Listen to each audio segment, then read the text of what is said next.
Your Excellency, the Vice President, honorable cabinet members, senior government officials present, distinguished ladies and gentlemen, members of the media.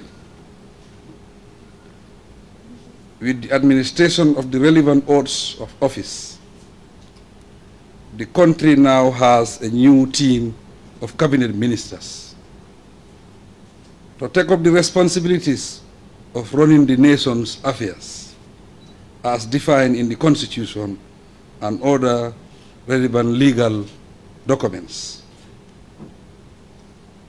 As one would expect, the appointment of these ministers signifies the trust I have in them and their ability to guide the policy direction of their various ministries. In close collaboration with their permanent secretaries and technical teams. Honorable members, on behalf of the entire nation, I congratulate you all on your new positions. And I thank you for willingly accepting to serve the nation at this level in government. I must warn you that while it is an honor to hold such high positions, the challenges you will confront could be as many and complicated as the tasks and roles you will have to perform both in and out of office. You have been identified and appointed at a time when our national institutions require strong leadership, responsive policies, transformative programs, and better results that can positively and effectively impact on national development and the quality of life in the country. Cabinet ministers are generally considered to be political appointments, but it must be realized that you will have to ensure that your ministries are run by competent staff with the right professional, administrative, and management structures in place to function efficiently. The leadership in government institutions sets the tone, the pace, discipline, and efficiency levels for the personnel. I challenge you to develop in your ministries a culture of high-level performance, productivity, and results within agreed time frames. This goes way beyond party politics. There are lessons to learn from the last 5-year transition phase. Although we register resounding successes, the need to brace up for greater achievements and a sharper approach to nation building is too evident to require emphasis. Your appointment to cabinet have come at a time when Gambians want government to be held accountable. This is an era in which the citizens are better informed and politically more active. They now enjoy uncensored freedom of expression, association, and participation in national issues, and are determined to fight corruption. As a result, public figures must think, act, and behave differently in the national interest. Our rate of development as a nation has not been fast enough over the past 57 years of nationhood. We have to redouble our efforts to deliver on providing better living conditions and a conducive environment that sustains improved livelihoods.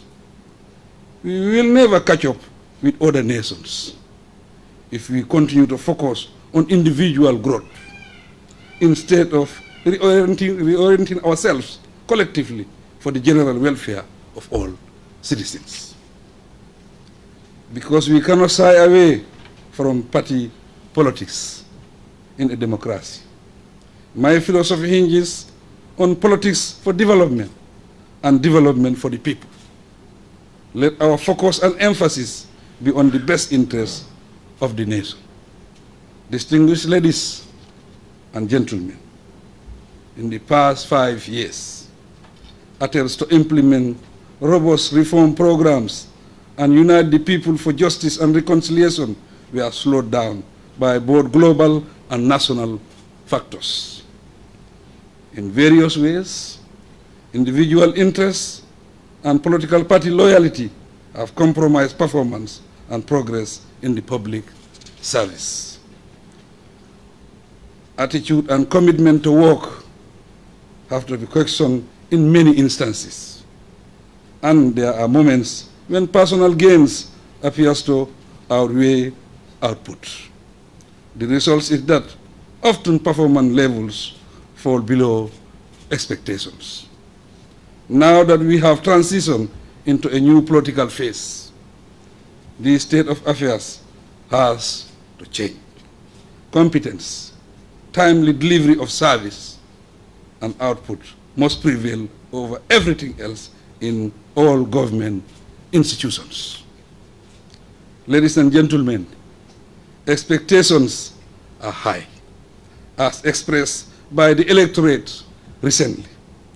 This cabinet is expected, therefore, to generate and guide policy initiatives and move our institutions forward to fulfill the people's development aspirations. The lingering effects of the pandemic, declining economies globally, price hikes all over the world, conflicts and unrest in every corner of the globe make it an obligation for us to redesign our strategies and take bold, innovative steps to combat all these challenges and trends. I expect and encourage all ministries to build genuine and fruitful partnerships and work with all sincere stakeholders to yield results for the people. We are in a world shaken by instability, as well as economic and political crisis. Our response must be bold, appropriate, and decisive. We have to engage our citizens to participate fully in the economic and productive sectors and take charge of their destiny. Our policies must also support the youth, the women, and all other segments of society to draw on their energies and talent.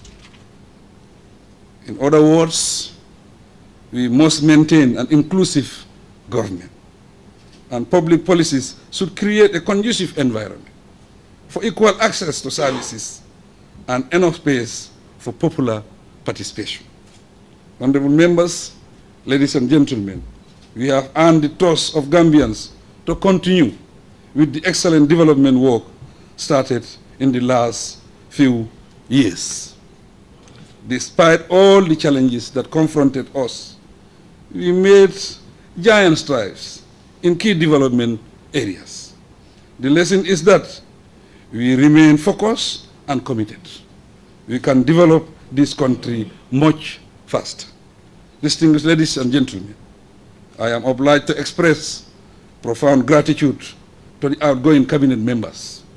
I sincerely appreciate their laudable contributions to the welfare and development of the nation during their tenure of office. We have built close relationships, and I will remember each of them for their work as patriots, professionals, and Gambian citizens of honor. I wish them the best of luck in their next journey outside the cabinet, hoping that they will continue to contribute to our dear nation's peace, stability, and development. I assure the incoming cabinet of my support. But we must take a zero-tolerance stance on corruption. We are responsible for the state resources in our custody and should not be found wanting. Strict measures will be taken to implement the anti-corruption law. Therefore, it is best we work towards making the Gambia a model country for public service delivery. I encourage you to work in harmony with sincerity and wisdom, while promoting peace, stability, and respect for the rule of law. I wish you well, and I pray that God bless our efforts. I thank you for your kind attention.